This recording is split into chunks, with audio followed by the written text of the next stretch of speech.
Welcome back to Glow with Jazz. I forget my own name. But we're going to keep this footage. But, okay, so this is my sister-in-law. Hi, guys. Hi, guys. So, we're going to do a video because I promised one of my TikTokers because I couldn't get it all in 3 minutes. And I picked my sister-in-law on this conversation because she's, I won't say living witness that sound like he's dead, but she can expound on it more because she actually went through the process of what I was trying to explain to her. So the TikToker was like, she don't understand why she's 30. I think she said she was 32, and she felt like that she was the perfect mate, but she kept getting the wrong mate. So I went about it and explained to her, like, we might be the perfect mate, but what we pray for, are we really ready to receive? And what's happening is she keep getting the wrong mate because those parts of her are incomplete and she don't know it. So you pick up what is incomplete in you. I promise you I get it. And I went on to tell her about my list in my book that I wrote, and I wrote like what I expected my husband to be. I wrote like 2 pages, and then when I got to my page, by the time I made it to the end, the Holy Spirit told me to rip it out and line it up. And the spouse that counterparts what I asked God to be, I wasn't like at all. Like, it's still working on it because I wanted my husband to be a good listener, but if you know me, you know. Okay. And I wanted my husband to be consistent. If you know me, you know. So, what's your views on it, girl? Okay, guys. So, what I did was, my last year in college, I felt just uneasy with life and the things that I was doing and the things that the person I was trying to be and trying to portray as, I wasn't that person. So, with that last year, I was like, I'm just gonna find myself, find my inner being and who I am and what I want to do and who I want to be with and how I want them to be and how I need them to be.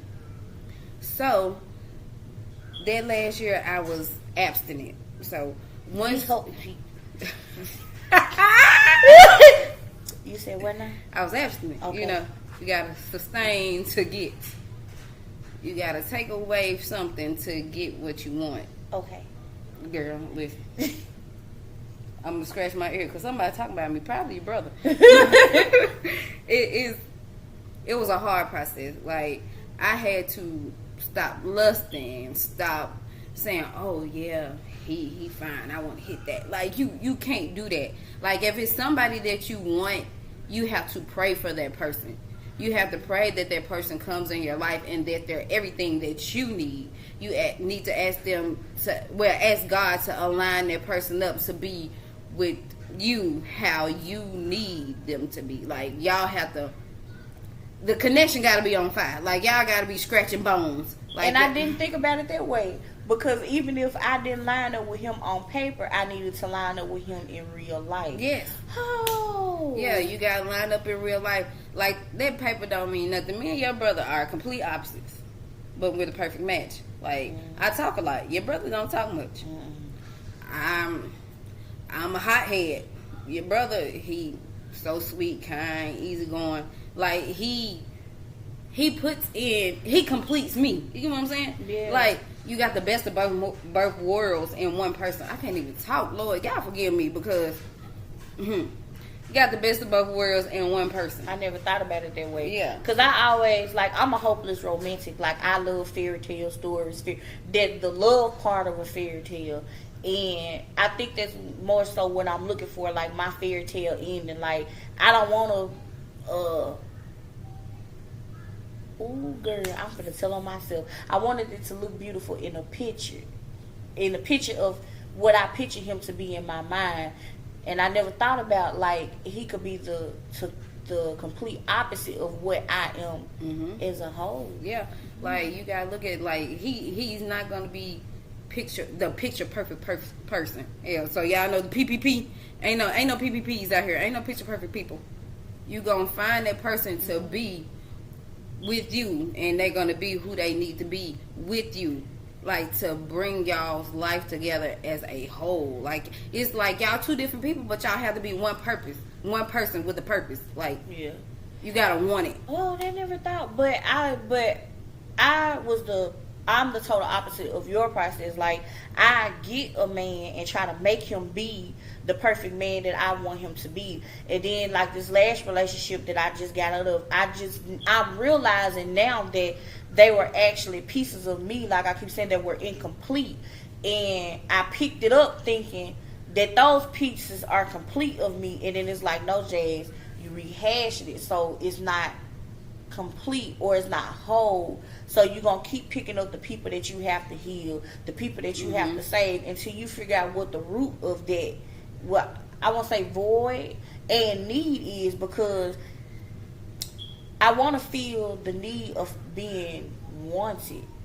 But I have to also realize that it has to be reciprocated. I can't be the one out here wanting to give and give and give, and he's only receiving, but he's giving the bare minimum. Right. But you also got to think of, in the words of Mother K. Michelle, baby, you can't raise that man. So that you're broken and you getting a broken man, and y'all just is steady clashing because both of y'all are headstrong in that point, because y'all don't want to do what the next person needs you to do. Like, if you don't want to help your person out, then you're not gonna make it. Because you have to be willing to sacrifice, and where that person is weak, you're strong, and where they're strong, you're weak. Yeah. So it's like you try to create the perfect balance.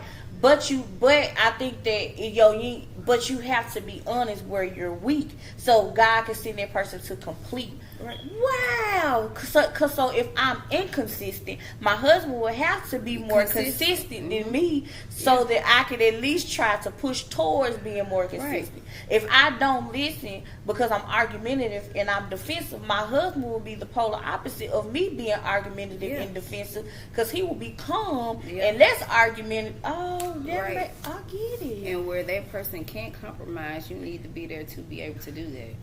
Yeah. Like, with your brother, like I said, the hothead thing, like the road rage I have. You know, I got road rage. Your brother very calm. He like, you can't control that person driving that vehicle. Although you're mad, there's nothing that you can do. So you got to calm down, because you're not doing nothing but rallying yourself up, and you're getting mad at yourself, right? Because you can't do nothing about it. So you have to let that go. And then calm yourself down, because that's why, y'all gotta be opposites. So when they be like, you gotta have your, protons and electrons, like, y'all gotta be. I hate science, but I get what you're saying. y'all gotta spark fire. So being that it's an age difference. Like, I'm 30, and I feel like at 30 I was supposed to be and like buying my house with my husband and my kids. And I think that we as women have to get out of that time frame of we running out of time. You can't rush it, because if you rush it, you do exactly what I've been doing. Going out there and the first man that smile at you and you think that that's who he is, you be like, hey, and then you head over heels in love, and in 2 years you be like, dang, this ain't what I thought it was supposed to be. So you have to be willing to wait. Yeah. Because if you don't wait, like like you just said, that man, he smiling at you, giving you his eyes, and you're like, oh, okay, well, I guess this is the right guy. I feel like this towards him. But that's just your inner little girl. Right. She's still trying to play that fantasy role, and you trying to be like, oh, yeah, well, this is my Barbie dream house. I'm going to be able to go ahead and make it fulfilled, and that's just not it. Like, yeah, because I'm a hopeless romantic, like very, very hopeless. And that's the reason why now I'm at the point where I don't want to date, because I know I fall easy. Because I fall in love with potential instead of what the person is actually showing me. Right. And I think that I have to learn how to break that cycle. And I think that's another thing why I keep holding on to this ex, because I feel like I'm still in love with the potential of the man that I know that he can be. But who's to say that when he becomes the man that I know he can be, that he will still be the man for me? But that don't, no.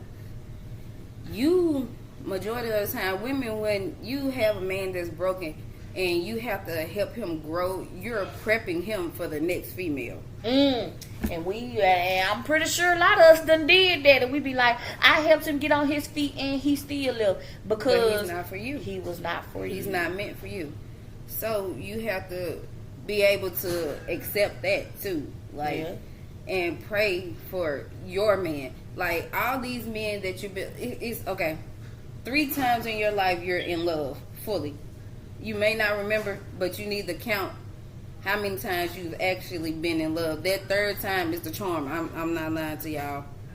For real. Y'all gotta understand that. Because we mistake lust a lot of times for love. We mistake void feeling a lot of times as love, and we'll put I love you on top of feeling voids, and then when it's over and you heal from it, you be like, I never really loved that person anyway. Right. It was just a piece of me. And I've been in about 7 relationships, all lasting like 2 years is the most. This last relationship is the most, 3 years. And they all end up being the same way.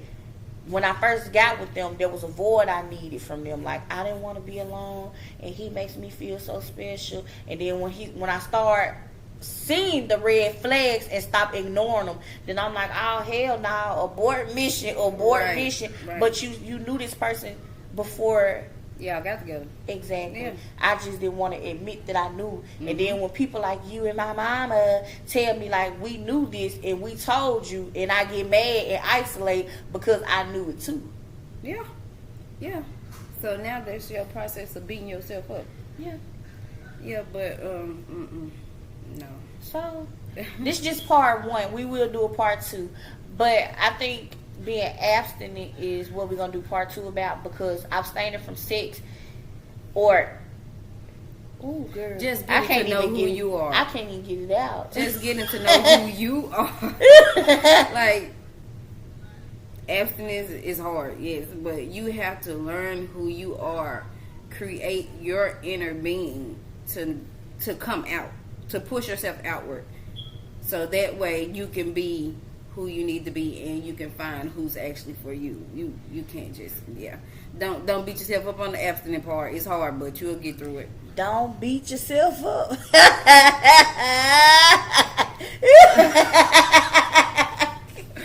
Literally, don't beat yourself up.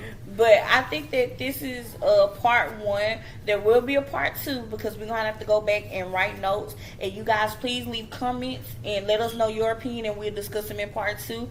But thank you guys for joining me and my sister as we talk about our journeys. And we're going to do a hot topic too. Yeah. And we're going to actually record another video today about parenthood. So we're going to end this video. We're going to post this, and then we're going to start on the second one. So today you guys might get 2 or 3 videos, but just stay tuned. So this video is over. So bye-bye.